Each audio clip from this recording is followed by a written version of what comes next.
I was about 7 years old when this happened. We inherited our house from my great-grandmother.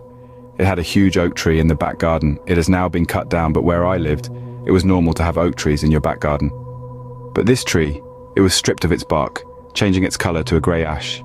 There were no leaves, and never once did I see any. I hated going in the back garden to play alone.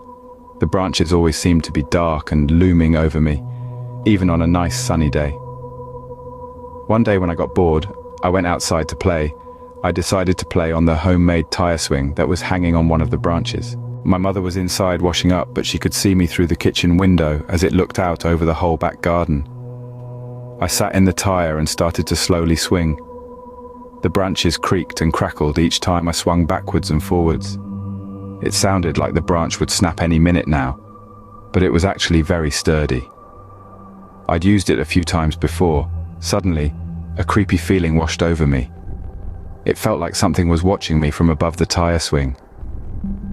I was too afraid to look up. I looked to the window to see if my mother was still there, but when I saw her, she looked horrified. Her hand was over her mouth and she was looking directly above me.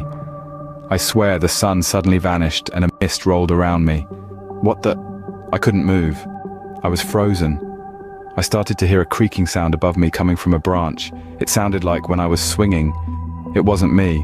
I hadn't moved in the last few moments. I was almost crying when my mother came rushing outside, quickly moving me. She covered my eyes, preventing me from seeing what was in the tree.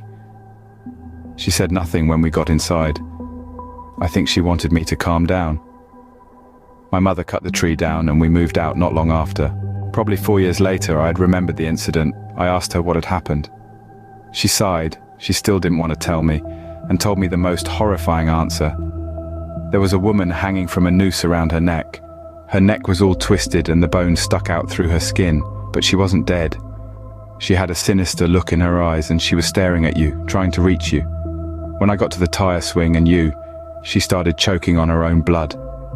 After hearing what my mum saw, I was glad she had covered my eyes. I'm glad that the tree was cut down. No other child should ever have to experience what I did.